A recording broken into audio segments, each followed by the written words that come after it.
Salut les joueurs, salut les joueuses. Eh ben on se retrouve encore. Alors Trick Track Télé, événement Blue Orange Gathering, et cette fois on est avec l'homme de l'ombre. En tout cas c'est comme ça que lui-même s'appelle. C'est Jalal. Jalal, c'est le compagnon de toujours, je crois, de Timothée Tapie. Vous vous connaissez depuis combien de temps? Timothée, c'est un ami d'enfance, donc on se connaît depuis qu'on est très petit. Et je suis à l'aventure depuis 2005. Donc on a créé la boîte ensemble. Donc tu étais là dès le début. C'est ça, donc pour la petite histoire, ce qui s'est passé, c'est que Timothée est venu me voir, on s'entraînait énormément ensemble à l'époque. Ouais. On était encore très jeunes et j'étais quelque part un peu entrepreneur, parce que j'avais fait d'autres projets. D'accord. Notamment, j'avais monté une société de sécurité. Ah ouais. Ensuite, j'ai monté une société d'import-export de pièces détachées avec l'Afrique, qui n'a pas fonctionné. Donc, Timothée savait que j'étais un peu dans le. Ouais, un t'étais déjà entrepreneur. parti. C'est ça, sur des projets sur qui des n'ont pas, projets. des projets qui n'ont pas fonctionné. Et il m'a dit, est-ce que ça te tente de créer une maison d'édition, qu'on appelait Jacques Talley à l'époque, et d'éditer Les jeux. des jeux de société, les jeux du père de Timothée. Timothée au départ. Ouais. Donc on a commencé avec Mana, JGS et Genshin à l'époque. Et je lui ai dit, let's go. Et donc on est parti là-dessus. Et donc comment qu'on a fait pour monter la société, c'est qu'on s'est dit, on est sur un créneau du monde du jeu de stratégie, qui représente à l'époque même pas 5% du chiffre de part de marché. Ensuite, on s'est dit, si on rentre dans ce marché-là, c'est compliqué. Donc, ce qu'on a fait, on est rentré avec un créneau, c'était les jeux en cuir. Donc, Jacques Talley a été connu avec les jeux en cuir. C'est pour ça, donc jeux de gamme, jeux haut de gamme, Par son matériel. C'est ça. Et donc, pourquoi on a fait aussi le cuir? Parce qu'à l'époque, quand on a commencé la société, on n'avait même pas 500 € en poche. Donc on a commencé avec rien, et pour produire des jeux à 2 000 à 3 000 exemplaires, il fallait de l'argent. On n'avait pas cet argent-là. On ne pouvait pas produire en Chine, on ne pouvait pas produire en Europe. Donc on faisait des jeux de manière artisanale. Donc on travaillait, je me rappelle à l'époque, c'était dans le sud de la France, on avait Fagé et Glou, on a acheté le cuir, on allait faire la sérigraphie, et on faisait l'assemblage nous-mêmes. Et on a même commencé avec des jeux sans boîte. Oui, Donc, c'était roulé dans le plateau. Ouais. En fait, parce qu'on n'avait pas les moyens de faire des boîtes. Ça s'est transformé en force. C'est exactement ça. Donc on a été connu pour ça. Donc je me rappelle encore, j'étais étudiant moi, dans le sud de la France, à Toulon. Et Timothée m'a dit, allons expérimenter un peu le marché. On a pris deux tables d'auteur à Cannes. Ouais. Et on a eu la chance de payer à 50 €, donc c'était rien du tout. Pour démarrer. Et le premier jour, on avait vendu 50 jeux de chaque. Pour nous, 50, c'était énorme. Dès le premier jour. Donc les autres jours, sur lesquels c'était 3 jours. Ouais. Donc le samedi et le dimanche, on faisait plus de ventes, on n'avait plus de jeux.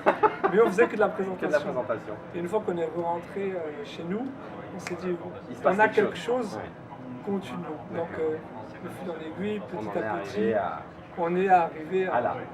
Au Blue Orange Gathering. Jalal, du coup, mais quand Timothée vient te chercher, toi, tu étais joueur, tu connaissais le jeu de société? Non, moi pas du tout. Moi, donc tu t'y es mis après? C'est exactement ça. Moi, j'étais pas du tout joueur.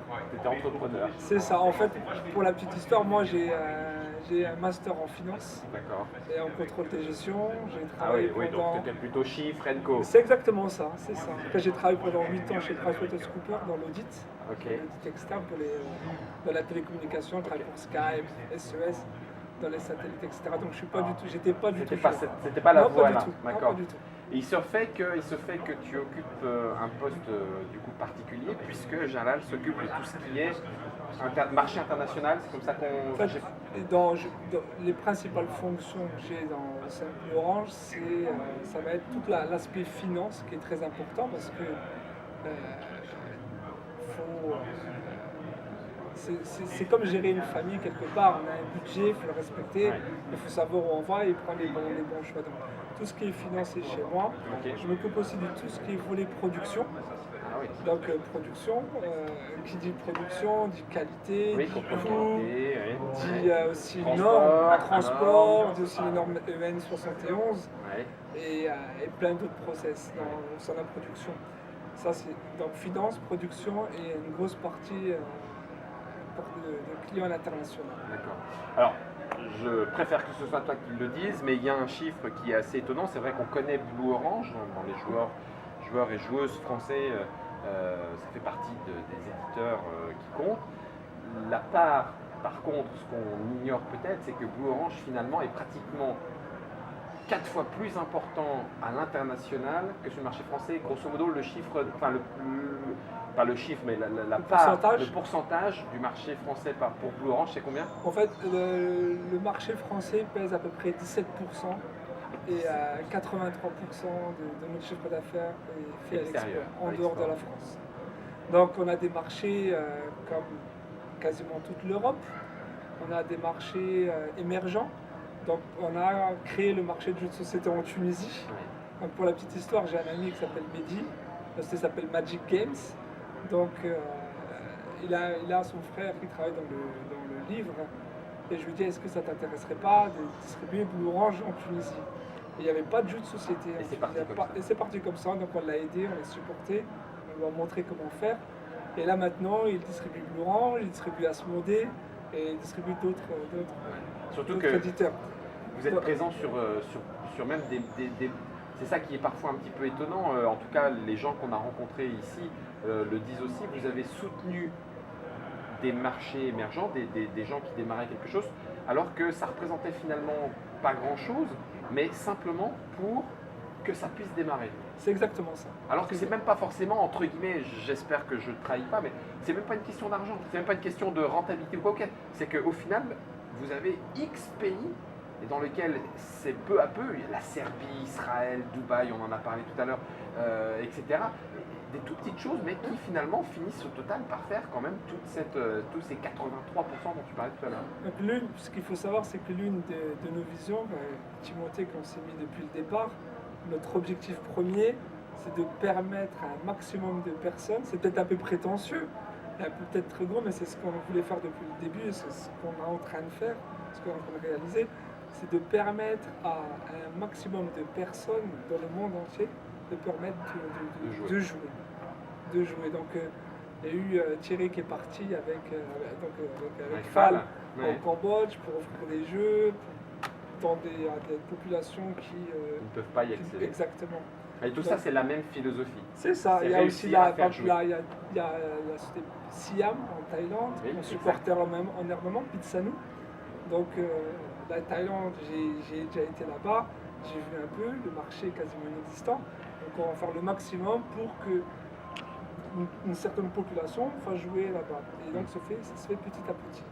Et ça, c'est une partie aussi de ton boulot en plus des chiffres et de la production. Donc en gros, tu t'ennuies pas. Non, pas du tout. T'en as jusque-là du boulot. Après, ce qu'il faut savoir, c'est qu'on est une équipe. Ouais, c'est vrai. Donc je ne suis pas tout seul. Et derrière moi, j'ai une équipe que je tiens à féliciter et avec qui je travaille au jour le jour. Ça se passe super bien et je suis même très fier d'eux parce qu'on a un très grand challenge qu'on est en train de réaliser. On a encore un plus grand challenge pour demain parce qu'on veut conquérir de nouveaux pays, notamment l'Afrique. C'est vrai. Donc c'est un challenge. On a deux très gros marchés qu'on veut développer à fond. Un, c'était le Latin America. Donc maintenant, on travaille avec des villes au Chili, avec le Brésil, notamment les distributeurs aussi qui sont présents, je pense. Donc maintenant, on est en discussion avec la Colombie, aussi le Paraguay. Donc Latin America, c'est un marché, ça fait 1 an on est dessus. Donc ça commence à prendre, il faut encore le développer. Et le plus gros challenge qu'on a demain, c'est l'Afrique, c'est notamment le Nigeria, ça va être le Cameroun, ça va être l'Afrique centrale. On est déjà en Afrique du Sud avec Zimbabwe, mais il reste encore beaucoup à faire.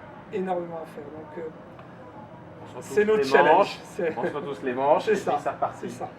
Ouais, ensuite peut-être quelque chose qui est très important dans notre vision, comment on voit les choses, c'est que on essaye tout le temps d'apporter la meilleure solution à nos distributeurs. Certains distributeurs, je donne plusieurs exemples, ont des problématiques prix. Donc ils peuvent, on va prendre par exemple l'Inde. L'Inde, le niveau de pouvoir d'achat est faible.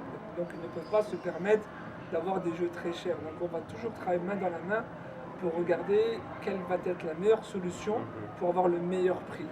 Pour qu'à la fin, que ce soit du producteur au publisher distributeurs et joueurs. des joueurs que tout le monde trouve son compte, tout le monde est content.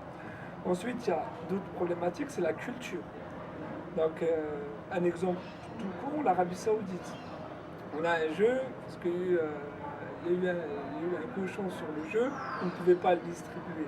Donc, on essaie de s'adapter à ce marché-là pour enlever ce cochon pour pouvoir le distribuer en Arabie Saoudite. Ensuite, en Asie, il y a aussi d'autres éléments qu'il faut qu'on prenne. C'est exactement ça, à prendre en compte pour pouvoir à la fin satisfaire tout le monde. Et donc, quelque part, on a un très gros rôle de conseil, d'advisory. On essaie de comprendre les besoins de chacun de nos distributeurs pour pouvoir les satisfaire au mieux. Et plus on les satisfait, plus ils sont contents, plus ça marche et plus ça se passe bien. D'où le résultat aujourd'hui avec tous les gens qui étaient avec nous. C'est une centaine de personnes. C'est quand même pas rien, du monde entier ou presque. Du monde entier, c'est ça. Voilà, c'était Jalal. Alors Jalal, le Blue Orange, maintenant vous le connaissez un petit peu mieux. On connaît effectivement Timothée un petit peu plus par l'histoire. On connaît un petit peu Mathieu, Simon qui viennent régulièrement à la Trick Track Télé. Jalal, ça y est sorti de l'ombre. C'était son coming out entre guillemets ludique. C'est exactement ça. Merci à toi Jalal Merci de nous beaucoup. avoir présenté toutes ces facettes de ton boulot et puis de ton parcours à toi. Et puis du coup, forcément, puisque c'est amené à se développer, il y a de grandes chances qu'on retrouve Jalal. Il aura peut-être d'ailleurs un costard cravate. Non, je serai toujours moi-même. Merci à vous, on continue de jouer et à la prochaine fois. Ciao. Au revoir.